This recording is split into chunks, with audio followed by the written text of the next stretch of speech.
3 kali sidang burung Hud tidak kelihatan di sidang menteri. Sulaiman menanyakan, mana dia Hud? Sudah 3 kali sidang tidak datang. Nabi Sulaiman mengancam, sampaikan kepada Hud, kalau dia datang nanti saya kelupaskan kulitnya. Menteri bolos. Hud datang, disampaikan oleh temannya sesama menteri, terindikasi Maharaja marah sama kamu. Kamu 3 kali bolos dari sidang. Kamu diancam akan dikelupaskan kulitmu. Entah kalau kamu ada membawa berita penting. Hud ini betul burung, tapi kecerdasannya lebih dari manusia. Dia tahu Sulaiman ini laki-laki. Dia sudah ketawa manis saja. Ada berita untuk dia. Benar, Maharaja, saya bukan bolos, sembarang bolos. Saya sedang berjalan ke selatan sampai ke lautan India. Lautan India, sedang tempatnya Palestina. Berapa jauh itu dari Palestina ke lautan India? Katanya dekat pantai selatan lautan India. Saya lihat satu kerajaan. Kebetulan rajanya itu wanita. Begitu dia baca wanita, burung Hud melihat matanya Sulaiman. Tidak salah dugaan Hud. Raja yang laki-laki ini ketika dikatakan di sana ada raja wanita, matanya agak membelalak.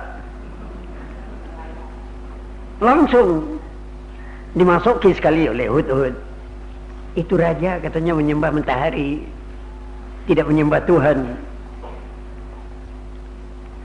Bukan saja matanya Sulaiman terbelalak, mukanya mendengarkan berita ini dengan asyik bercampur marah. Marah bercampur asyik. Akhirnya wahyu ilahi yang terletak di dadanya Sulaiman sebagai nabi, dia melihat kesalahan Balqis menyembah matahari.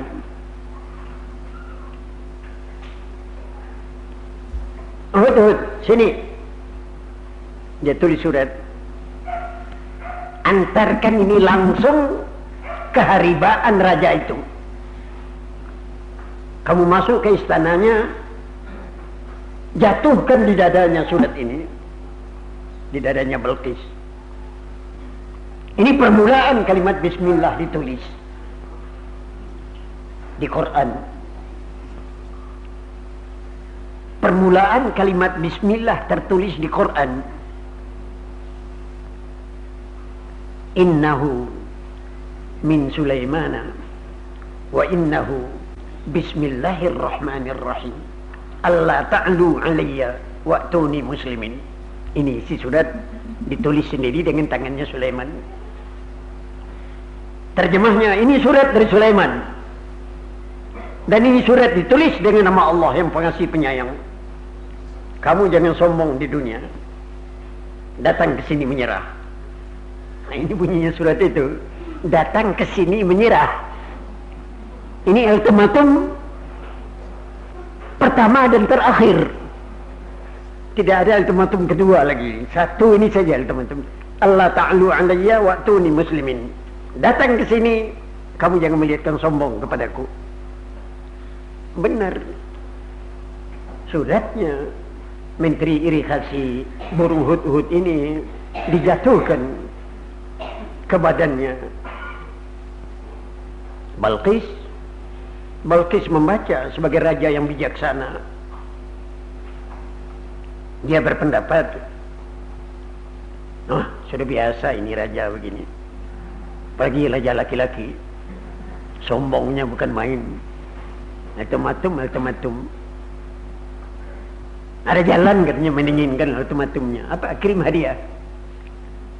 Tidak, dia tidak menyerah, hanya dikirim hadiah yang kira-kira cocok untuk diterima oleh Sulaiman. Saudara tahu tarekatnya Sulaiman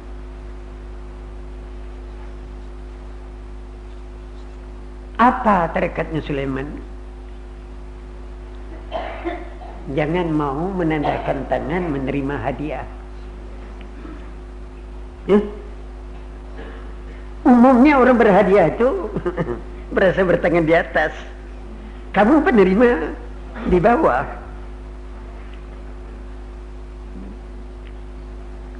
Ini tarekatnya Sulaiman. Saya diberi hadiah, balikkan seluruh.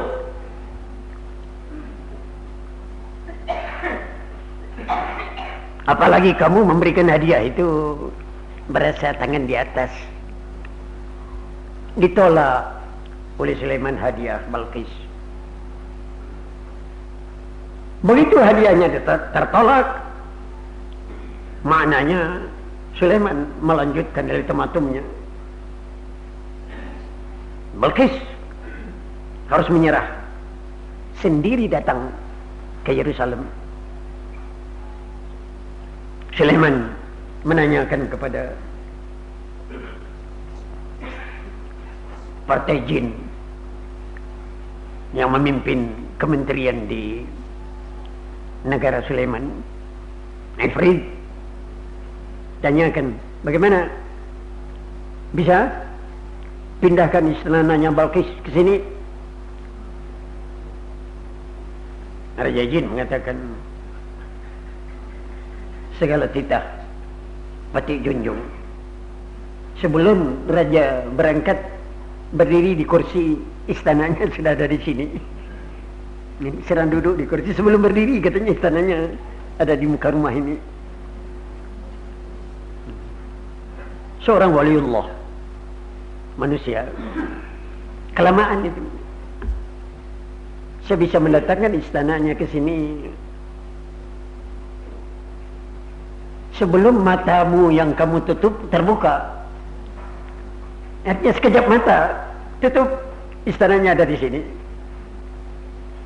Benar, istananya Balqis dari pantai lautan India pindah ke Yerusalem hanya sekejap mata. Dan Balqis sudah terbawa sebagai tawanan. Sulaiman menyilakan Balqis masuk ke istananya. Tapi sebelum masuk, Sulaiman menanyakan, coba lihat itu, gedung itu. Gedung apa itu? Apa itu istanamu? Apa jawabnya Balqis? Ka'annahu huwa. Nampaknya kok seperti mirip. Padahal sudah persis istananya yang dia lihat. Tidak mau dia mengatakan itu istanaku. Nampaknya seperti mirip. Di sini ketahuan bahwa Balqis itu gabungan darah manusia dan jin, juga cukup mempunyai sastra yang tinggi. Silakan masuk, katanya Sulaiman. Padahal ini pintunya istana sudah dirubah. Jalan untuk masuk ke istana ini tadi sudah diganti tekelnya dengan kaca. Sudah itu di bawah kaca itu sudah ada air. Balqis disuruh masuk, dia tidak melihat ini kaca, dia lihat air tergenang. Karena akan masuk, roknya dia tarik ke atas karena takut roknya basah. Ini yang ditunggu oleh Sulaiman. Maaf, jangan diketawakan. Karena Sulaiman memancing, dia tahu manusia itu kalau turunan jin, kakinya bulu. kayak kaki menjangan. Maaf, putri-putri jin itu manis-manis, tapi kakinya bulu, kayak kaki binatang. Ketika Sulaiman melihat Balqis mau masuk gedungnya ngangkat kaki, oh, memang turunan jin rupanya ini. Nah, Balqis itu ibunya jin, bapaknya manungso. Hablut. Begitu masuk ke istana dan baru melihat kebesaran Sulaiman, si Balqis digerakkan Tuhan hatinya untuk itba, menurut kepada Sulaiman. Dia beriman dengan imannya Sulaiman. Sebelumnya ada paksaan, tapi dia sudah berada di Yerusalem dengan istananya juga dipindahkan sekejap mata oleh seorang ahli rohani manusia, bukan jin. Saudara-saudara, saya perlu mengetengahkan ini karena kita sekarang berada di akhir zaman. Cerita-cerita seperti Balqis ini sekarang sudah cerita saban hari di Amerika dan di Jepang. Cerita tentang piring terbang, cerita tentang model-model kapal terbang dari langit yang tidak lagi dipandang orang dongeng, tapi kenyataan bahwa jin mempunyai kekuasaan di langit, mempergunakan alat-alat yang modern, teknologi yang tinggi. Ini sebentar lagi sudah menyerbu ke tengah-tengah penghidupan kita. Dan untuk ini, maaf, kita bangsa Indonesia harus siap siaga. Ini zaman akan cepat sekali berubah. Kiamat sudah dekat. Kiamat sudah dekat. Maaf, saudara-saudara, orang bertanya kepada Rasulullah, apa maknanya kiamat sudah dekat? Rasulullah mengatakan, satu orang di meja makan mengambil pisang, membuka pisang kulitnya, mengangkat pisang untuk dimasukkan di mulutnya. Kulitnya sudah terbuka, tinggal memasukkan ke mulut, kiamat datang. Maknanya pisang yang sudah dibuka tidak jadi termakan karena langit sudah runtuh. Ini jangan dikira dunia ini akan lama lagi umurnya. Sekali lagi, jangan kamu kira ini dunia akan lama lagi umurnya. Dekat akhir zaman ini, dekat akhir zaman. Segala tanda-tanda yang katakan Rasul kepada kita sudah terwujud. Hanya tinggal satu yang paling dekat kepada kita sekarang, nuzul Isa. Isa akan turun. Nuzul, bukan lahir. Ahmadiyah Lahore mengatakan Isa sudah lahir, berbentuk Mirza Ghulam Ahmad An-Nabi.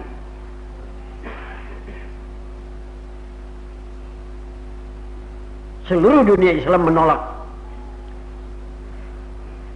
Oleh karena Isa tidak akan lahir sebagai bayi, tapi dia turun menurut ukuran dia diangkatkan Tuhan di zaman Israel dulu.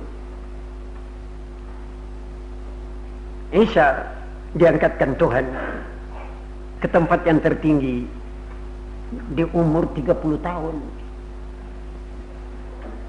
Muda remaja, kumisnya baru tumbuh, umur 30 tahun. Ibunya tidak diangkat ke atas, ibunya mati di permukaan bumi, Isa hilang.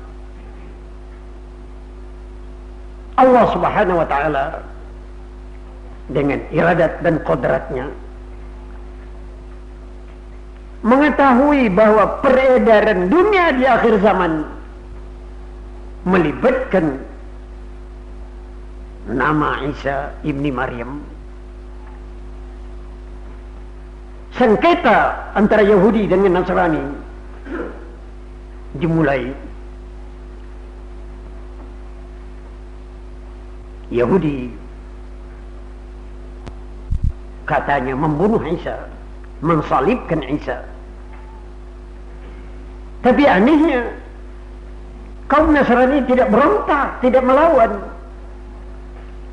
Oleh karena berita terbunuhnya Isa disampaikan oleh orang Yahudi dengan redaksi terbalik.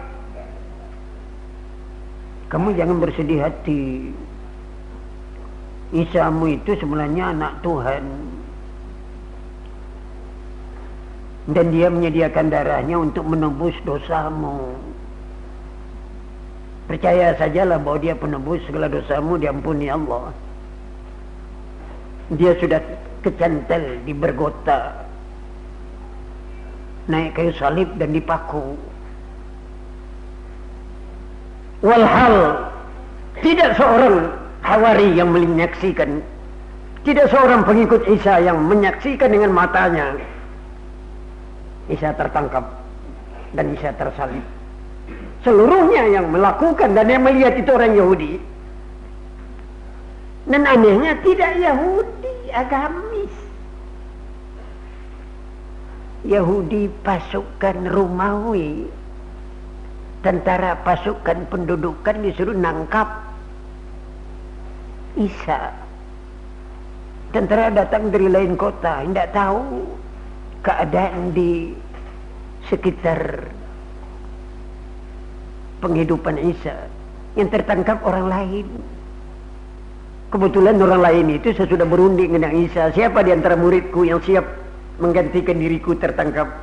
Seorang murid mengatakan, aku siap, selamatkan dirimu. Nabi Muhammad sallallahu alaihi wasallam menerima dari Tuhan penjelasan, wa ma qataluhu wa ma salabuhu walakin syubbiha lahum. Isa tidak pernah tersalib, Isa tidak pernah tertangkap, Isa tidak pernah terbunuh, walakin syubbiha lahum. Mereka, si penangkapnya itu diragukan. Barang yang remeng-remeng dia katakan yakin. Tahukah saudara, jelas Al-Quran mengatakan Isa tidak terbunuh, dia tidak tertangkap, hanya berrafa'ahu, tapi Tuhan menaikkannya ke suatu tempat yang tertinggi, disimpan oleh Tuhan. Dan Tuhan berjanji di akhir zaman dia akan disuruh ke dunia lagi untuk menjelaskan kepada dunia, telapak tangannya tidak ada yang kena paku, dia tidak pernah tersalib, dan dia tidak pernah terbunuh. Ini Al-Quran. Dan Isa akan datang sebentar lagi ke dunia. Pekerjaannya yang paling besar akan dirampungkannya 4 macam. Satu, dia akan membunuh Dajjal. Kedua, dia akan membunuh Ya'juj dan Ma'juj. Ketiga, dia akan membunuh babi dan menghancurkan salib. Segala salib yang kecantel di rumah, yang terletak di dada, yang di mana-mana ini sekarang seluruhnya nanti akan dihancurkan oleh Isa. Dengan keterangannya, aku tidak pernah tersalib, aku tidak pernah naik di bergota ke atas kayu salib, tanganku tidak pernah luka. Ajaib sekali, saudara. Rasulullah sallallahu alaihi wasallam kasihan kepada umatnya. Kasihan kenapa? Nabi kita tahu kita akan mengalami hal yang aneh di akhir zaman. Jumlah kita tambah banyak, kepandaian yang kurang hanya satu, memimpin. Kalau perkara dipimpin, ahli semua.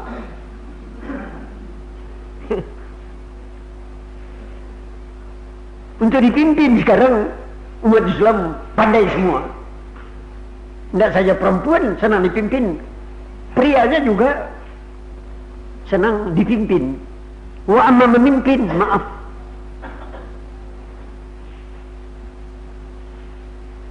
Walhal Nabi Isa datang, satu barang yang dia tidak mau memimpin. Dinyatakan dalam hadis, pertama kali nanti yang akan ketemu dengan Isa kelompok gerilyawan Islam yang sedang menghadapi Israel. Dekat subuh, pasukan gerilya Islam mendengar kabar di luar masjid ada orang pakai jubah mengatakan dirinya Ibni Maryam. Mereka anak-anak muda Islam yang bergerilya melihat terang Isa ini, melihat rambutnya. Lalu mereka mengatakan, silakan wahai Nabi, jadi imam untuk salat subuh. Isa mengatakan, maaf, hak memimpin itu hak umat Muhammad. Saya lahir, saya hidup sekarang ini akan berdiri di belakangmu. Saya akan hidup di dalam syariat Islam. Yang jadi yang memimpin kamu. Coba, Rasulullah tahu ini rahasia. 1900 tahun yang lalu Isa hilang, 600 tahun kemudian Nabi jadi Nabi. Dan Nabi kita mengatakan suatu pesan, wa kaifa antum idza nazala fiikum ibnu Maryam wa imamukum minkum, wa kaifa antum idza nazala fiikum ibnu Maryam wa imamukum minkum. Bagaimana keadaanmu nanti wahai umatku, kata Nabi kita, kalau Ibnu Maryam sudah berada di tengah-tengahmu, dia menjalankan tugas penting, tapi di tengah-tengahmu, hak memimpin di tanganmu, wa imamukum minkum, pimpinan di tanganmu. Isa tidak mau memimpin, dia jadi makmum salat di belakangmu. Syariat yang dia jalankan syariat Islam, peraturan-peraturan Islam, pimpinan katanya itu misi di tangan umat Muhammad. Saudara-saudara, ternyata Isa akan hidup di tengah-tengah kita nanti 40 tahun.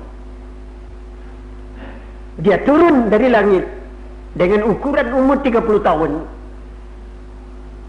Setelah 40 tahun mengelilingi dunia, mendatangi kelompok Yahudi Nasrani untuk memberitahu dia tidak terbunuh, timbullah perdamaian yang sedamai-damainya di dunia. Wa in min ahlil kitab illa la yu'minunna bihi qabla mautih. Al-Quran surat An-Nisa. Wa in min ahlil kitab, tidak seorang juga dari Yahudi dan Nasrani ahlil kitab illa la yu'minunna bihi, seluruhnya jadi beriman kepada Isa sebelum dia mati. Apa yang ditakutkan oleh Pak Nasir, orang Kristen tambah menggetak-getak sekarang di Indonesia tentang solidaritas agama, persatuan agama, toleransi agama. Tidak ada toleransi agama. Isa sesudah mengelilingi dunia, Yahudi Nasrani beriman kepada Isa sebelum Isa mati. Otomatis seluruh millah, seluruh agama habis di dunia, kecuali tinggalannya satu, agama tauhid. Nasrani hilang sendiri, Yahudi hilang sesudah Isa datang. Oleh karena ternyata agama Yahudi dan agama Nasrani berdiri di atas argumen-argumen yang tidak kokoh. Baru ketahuan tidak kokohnya itu kalau Isa sendiri sudah datang memberitahukan bahwa namanya Isa dijual belikan, dirubah-rubah oleh Yahudi dan Nasrani. Dengan inayat Allah, kedatangan Isa diterima oleh seluruh ahli kitab. Wa in min ahli kitab illa la yu'minunna bihi qabla mautih. Semua jadi beriman kepada Isa sebelum dia mati. Umur 70 tahun Isa wafat. Dan pernah kawin. Ya mudah-mudahan saja nanti di akhir hidupnya Isa keliling ke Jakarta. Ya siap-siap siapa yang mau cari mantu. Kalau Isa sudah datang nanti. Karena disebutkan dia juga nanti ada anak Isa. Dan kuburnya sudah ditentukan loh. Ya Allah.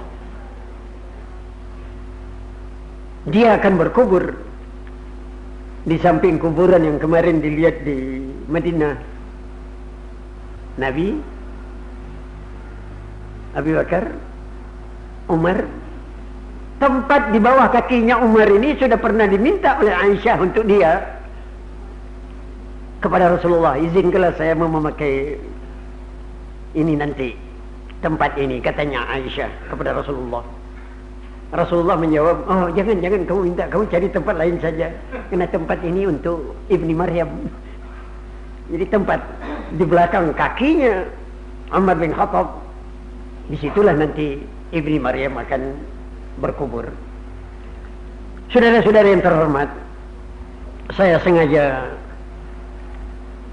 meluaskan pembicaraan ini sampai kepada Isa, melihat letaknya tanah air kita pada tahun ini sudah berada di titik sejarah yang paling penting.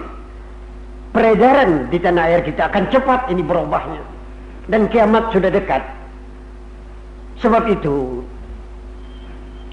perselisihan tidak perlu dibicarakan lagi, perlainan pendapat tidak perlu dirundingkan lagi. Oleh karena zaman memburu kita. Maaf, saya tadi siang di Masjid Al-A'raf ketarik oleh pembicaraan seorang khatib. Saya terpaksa menjelaskan, karena khatib Saudara Mahmid membacakan ayat di surat Fajri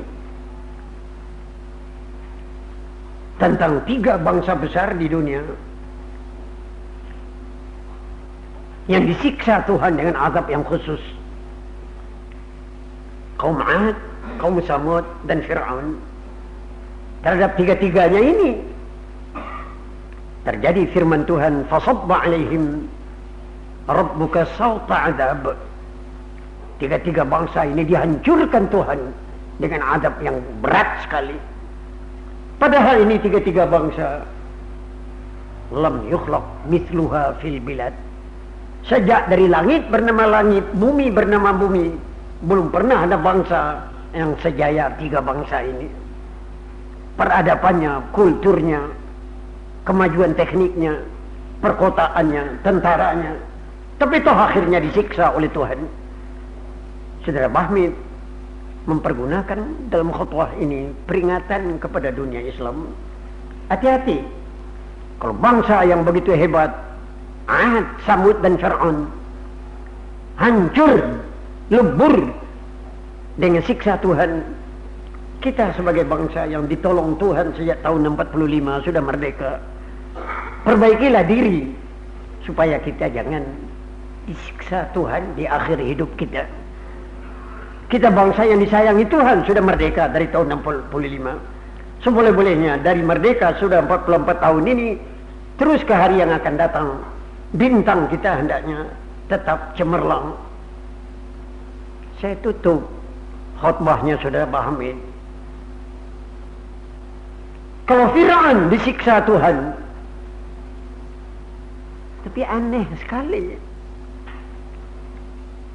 orang yang paling dekat kepada Fir'aun, namanya Nyonya Fir'aun, itu tidak turut kena siksa. Malah dia yang mendoa, Rabbi ibni li baitan fil jannah. Oh Tuhan, bikinkan saya rumah di surga. Ini karena dia tidak mau satu rumah dengan Fir'aun.